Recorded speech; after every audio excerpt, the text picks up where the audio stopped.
Salut à tous, c'est Axel de testmobile.fr. Aujourd'hui, on est à Berlin à l'occasion de l'IFA et on a le Ascend, le Huawei Ascend D1 Quad XL sous les yeux, donc qui est le dernier quad-core de Huawei qui a été présenté il y a quelques semaines, il me semble, quelques jours même plutôt.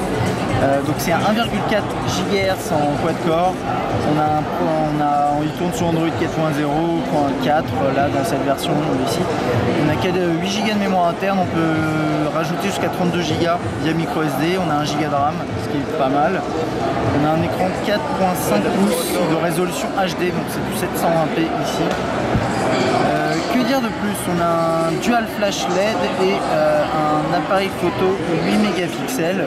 Donc c'est rare de voir du dual LED, hein, c'est plutôt pas mal. Je pense que niveau conditions de lumière, enfin en mauvaise condition de lumière, il doit s'en sortir assez bien, je pense. Et puis c'est à peu près tout. Alors niveau design, c'est du 4.5 pouces et pourtant il tient bien en main parce qu'il est vraiment fait en format 16/9, hein, vraiment assez peu large et c'est assez agréable. En haut, on a une optique frontale 1,3 mégapixels avec quelques capteurs. Là, on a les touches retour, accueil et menu qui en fait reprennent les mêmes icônes que dans SIS mais présentent de manière sensible. En dessous on n'a rien, sur la droite on a la touche de volume, voilà. Ensuite sur le haut on a le bouton on-off verrouillé, déverrouillé, désolé vous voyez pas très bien, et là le jack 3.5. Sur la gauche on a le bouton, le port micro USB et c'est à peu près tout. Sur l'arrière l'optique 8 mégapixels avec le double flash LED ici. Plutôt réussi un niveau design, et l'arrière ici, bon là il y a le haut-parleur, l'arrière ici, la coque arrière est en une sorte de soft touch avec un léger relief, c'est plutôt agréable. Et en main, bon voilà, c'est un peu compliqué de bien agripper avec tout le système de sécurité, mais il a l'air d'être vraiment robuste. Alors c'est du plastique, oui, mais qui a l'air bien fini et ça c'est plutôt agréable. Alors on va passer dans l'interface. Je pourrais pas vous dire si pour l'instant est-ce qu'il va tourner sous Emotion UI ou non. Là pour l'instant il n'est pas sous Emotion UI et à mon avis il sortira là-dessous, sous cette surcouche là. D'ailleurs il me semble, si je dis pas de bêtises, que Emotion UI devra arriver que sur la gamme P, pour une raison que j'ignore, mais bon ce sera à confirmer. Donc là voilà, on a le système de notification ici. Alors je sais pas ce qui se passe dans mes notifications, mais voilà, il y a les notifications. Le système qui permet d'accéder à certains paramètres en accès rapide. Hop, en parlant de paramètres, on va rapidement aller voir ça pour vous montrer, voilà, que là pour l'instant il est en 4.0.4. Le multitâche s'affiche de façon très classique à SIS, hein, il n'y a pas grand chose à dire là-dessus. Alors voilà, on a un petit effet 3D de défilement, un peu cube, pourquoi pas. Quand on reste appuyé, on a les widgets qui s'affichent ici. Alors c'est pas très sexy, c'est pas très visuel pour installer des widgets sur l'écran d'accueil. Mais bon voilà, c'est ce qu'on a dans l'état. Et on a le widget en 3D ici, donc, par exemple Musique Plus. Alors attendez, je vais essayer. Voilà, c'est ce widget là en fait. Ça c'est les widgets 3D. Et ça c'est intéressant, c'est un nouveau type de widget du côté de Huawei. Ensuite là, on peut saisir un numéro de téléphone, on a le journal des appels et les contacts favoris, on peut bien sûr accéder à ces contacts en passant directement par ici. Hein. Et là c'est plutôt classique encore une fois, SIS. Ok, menu principal, on a toujours ce système de cube et là on peut personnaliser la position des icônes et différentes applications.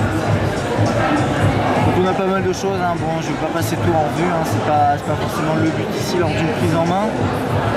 Là ici voilà, on a le calendrier, c'est le calendrier classique d'SIS. Hop, je ne voulais pas créer un événement, c'est pas grave. L'appareil photo qui a normalement été personnalisé si je ne me trompe pas, voilà. Avec différents éléments, alors désolé avec leur truc là je peux pas accéder à certains paramètres, c'est assez mal foutu cette histoire, mais bon.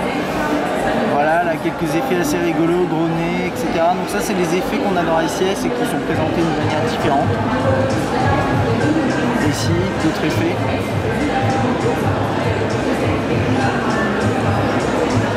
On peut filmer 1080p, donc là c'est 1088, c'est 1080p, à mon avis un autofocus continu, donc ça on aura l'occasion de le voir avec le test.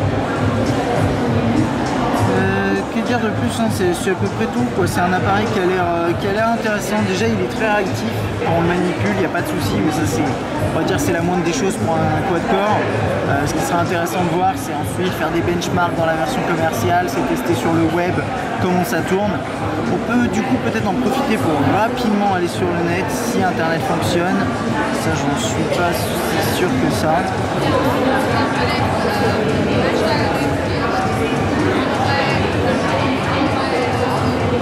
Un nouvel onglet. Je sais pas, là j'arrive pas à accéder à la barre d'adresse parce qu'il doit être en full screen. Voilà, c'est pour ça. Je pense que c'est pour ça.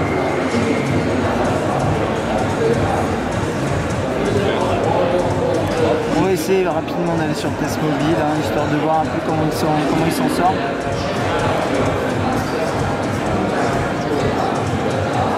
On est connecté en Wi-Fi et ça marche pas très bien.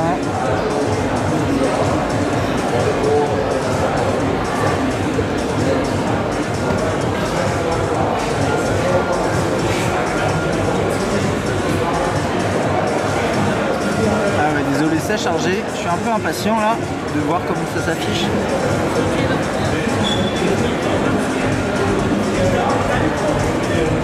Sinon voilà, ce D1 quad, alors je me rappelle plus exactement comment on avait pensé du D quad, est-ce qu'on l'avait trouvé intéressant ou non.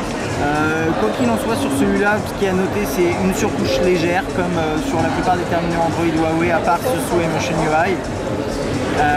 Du ICS plutôt, voilà, du coup plutôt peu personnalisé et une interface plutôt fluide. Et là, internet qui est très très lent, du coup on va abréger ses souffrances, c'est pas grave, on aura l'occasion de voir ça à travers un test. Alors voilà, ça c'était pour notre petite prise en main du Ascend D1 Quad XL à l'IFA 2012. À bientôt.